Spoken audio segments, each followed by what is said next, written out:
Joining us right now is the great Joe diGenova. He's a legal analyst and a former U.S. attorney to the District of Columbia. Joe, good morning, sir.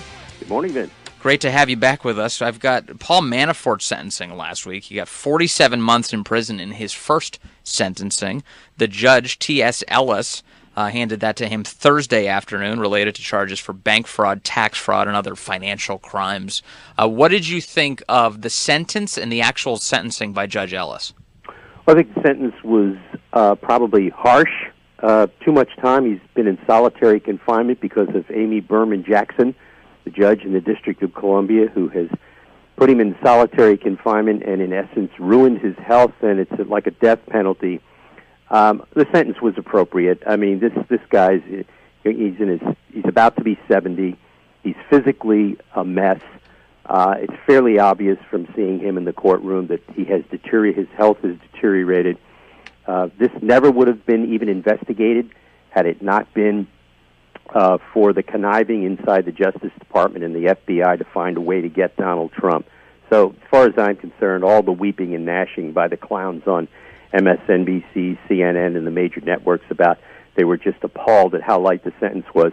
Have any of these idiots ever spent a day in a jail or a prison cell? Try solitary confinement for months. What a bunch of fools. Well, there's something sort of despicable, of course, about praying that someone is given a life sentence for white-collar crimes. It was bizarre, actually. This sentence was well within the range of crimes committed by people in similar circumstances, but you would never learn that from the commentary. These people are vindictive, and this is what American politics has become. Now, in Judge Ellis's comments during the sentencing, I don't know if I was misreading it, but it seemed like he was kind of knocking the Mueller team a bit because he went out of his way to say that this had nothing to do with Russia, this case. And again, the recommendation for sentencing was much more extensive by the prosecutors, but he didn't go for those many years. He just gave 47 months. Well, was there a brushback here of the Mueller team by Judge Ellis? Oh, there's no question about it, but he's indicated that from the first time he started handling the case, that he thought that their objective was to get the president by getting Manafort and by making an example of Manafort. Let's remember that from the beginning, the prosecution of Manafort has been run by Andrew Weissman, who was colluding with Bruce Orr and Fusion GPS before he ever got assigned to this case. Remember, Weissman was in charge of the fraud section of the Justice Department. What the hell was Bruce Orr briefing somebody unconnected to counterintelligence law enforcement at the Justice Department? This was a fixed case from day one. There's going to be a reckoning of history with Andrew Weissman and the people in the Mueller prosecution team. That will come in due course. I just think, though, that the treatment of Manafort, no matter what people think of him as a business person and a lobbyist, his treatment by Mueller and everybody associated with him has been despicable. And I think the treatment by Amy Berman Jackson, the judge in D.C., has been equally despicable, totally unnecessary. I have no idea why she has donned a prosecutor's jacket. Speaking of reckoning, Joe, ABC News' Terry Moran said over the weekend that the media and Democrats are going to face a reckoning if the Mueller probe finds no collusion. Now, let me play this audio for you. Here is ABC's Terry Moran saying that very thing.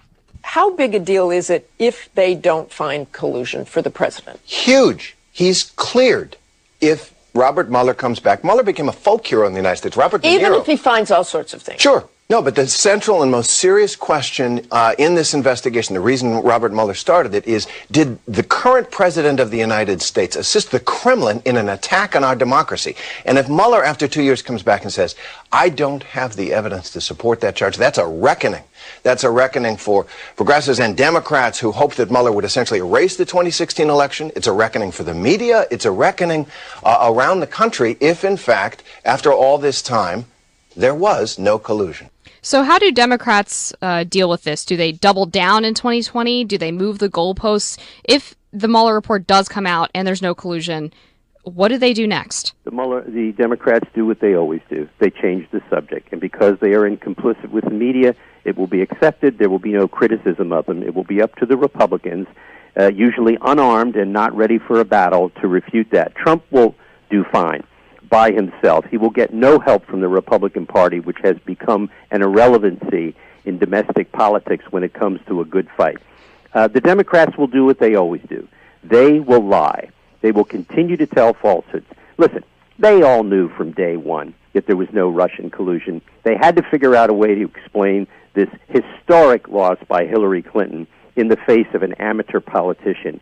She got beat because she was lazy, she was physically incapable of campaigning, she had a lousy message, a lousy personality, and a lousy campaign organization. My goodness, I wonder why she lost. Yeah, whatever little satisfaction I got from hearing Terry Moran say there will be a reckoning is tempered by what you just said, which is like, actually, no, there won't. And we saw this happening in 2016, actually, because after the 2016 election, the New York Times, for a hair's breadth of a second, said out loud, we're going to assess how this all happened. We got to really take a look at our coverage, and then nothing changed. I mean, Joe, this keeps on replaying itself over and over. Yes, well, if you go back and look at the election, the New York Times did its famous Dean Baquet mea culpa. Gee, we have to figure out how we missed this. Then within a matter of days, Hillary starts to sue to have the election set aside, to get electors to switch their votes. She says that we should eliminate the Electoral College. Holder now says we should pack the Supreme Court. Do you notice something here? And then now they're claiming that if Trump loses in 2020, he may not accept the results of the election. Kind of like Hillary, don't you think? She didn't accept the results of the election. What you have here is a pattern of anti-government, anti-democracy actions by the Democrats. But the media doesn't care because they hate Trump. If you hate Trump, you can say anything. That's why AOC is so fascinating, because she is turning the stomachs of traditional Democrats like Biden, who now fear her immensely. What's happening in our politics is truly remarkable. You have a Trotskyite in the form of AOC now running the Democratic Party. All right, we're going to have more with Joe diGenova here in a moment. You just heard him mention Eric Holder wanting to pack the courts. I want to ask him about that. Also, his latest thoughts on the Mueller report, long expected to show up. We went through the weekend, heard a lot of crickets. We'll find out what our gentleman, Joe diGenova, thinks about all.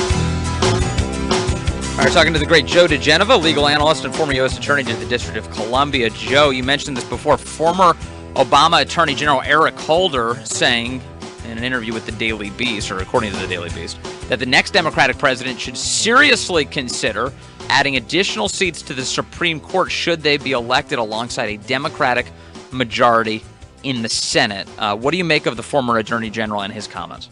Well, this is classic Democratic Marxism at this point. What they're doing is they're weaponizing government. They can't win at the ballot box in the presidential election. They just had 2 new Supreme Court justices put on by Trump. And so their answer is to pack the court, increase the number of judges to negate the votes of conservatives. This is an anti-democratic, kind of a Marxist, Leninist, Trotskyite answer to a problem that doesn't exist. Right. You answer this problem by winning elections and ultimately replacing one of the 9 justices when they retire. Joe, it seems like there's a whole bunch of these sort of destructive short-term solutions that they come up with. Another example of this is the move to get rid of the Electoral College through this popular vote system, where they think if whoever wins the national popular vote, our state will give them all of our electors. What happens if a Republican wins the popular vote after they create this system?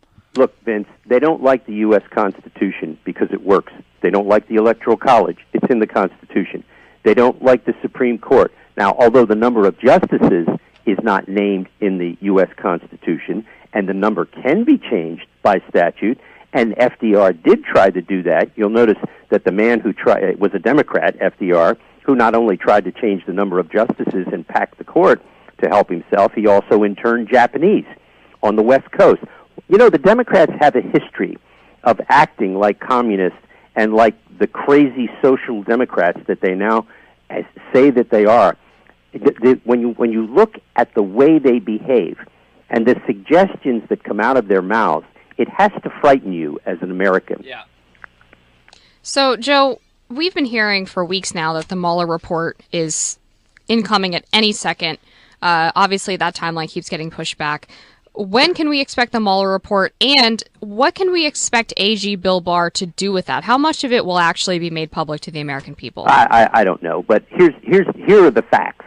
The report will be made to the Attorney General by Mr. Mueller, not the public and not the Congress. That confidential report will then be digested by Barr, and he will decide what, if any, part of it to make public. Here's what he cannot make public or even share with Congress. A, classified information in there. B, grand jury material, which will consist of about 90% of the report. So what he tells Congress will be minimal. I'm sure he will explain it, and I think he'll put out something, but it will not be a fulsome discussion of the entire thing. And if Congress tries to sue to get the report, they will lose because it is a privileged document. It's covered by executive privilege. That is an internal document. Remember, Mueller works for Barr. He works for the Department of Justice. He's not a separate entity like the old independent counsel was. So it's up to Barr and the president to determine what is released.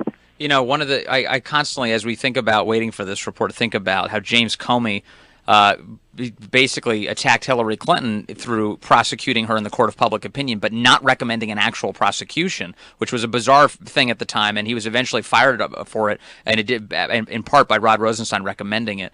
Is that the kind of thing that Bill Barr would have been disgusted by, the way James Comey handled the Hillary case?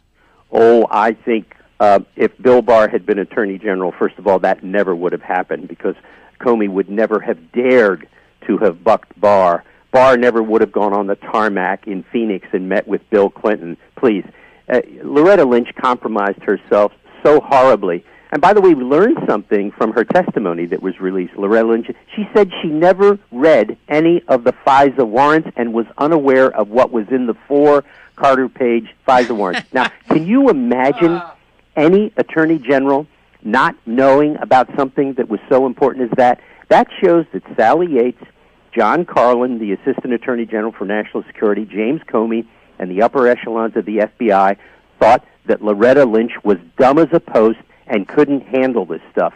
I mean, that is an embarrassing story if you're the Attorney General. No, Barr, listen, Bill Barr would have fired James Comey in an hour. Yeah, I certainly hope so. And before we let you go, you've got Nicholas Sandmann, Enter Sandman. He's doing it again. He is going after CNN this time. He's going to sue them for $250 million over vicious and direct attacks on him. What do you make of his latest round of lawsuits now against CNN? Well, contrary to some of the blathering by the legal commentators on CNN and MSNBC, I think Mr. Sandmann has a great chance of succeeding against the Post and against CNN because he's a private citizen. Not only that, he is a juvenile. And under the law, he is viewed differently. He's not a public figure. He didn't make himself a public figure. He's not an office holder.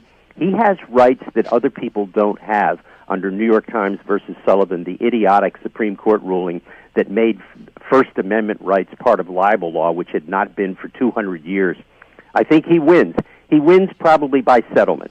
There will never be a trial because none of these organizations could stand a trial. He will win motions to dismiss by both the Post and CNN, and they will settle. They're going to pay him a lot of money, and Lynn Wood is going to be richer still.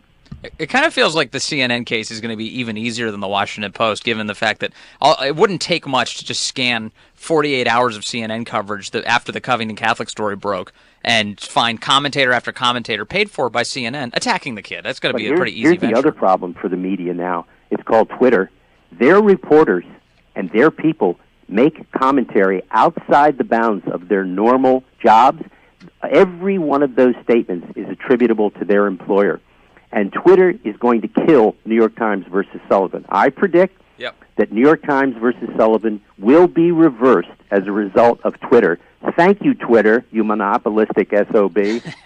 And by the end of this, CNN will be the Covington News Network. All right, thank you very much, Joe diGenova. Appreciate it as always.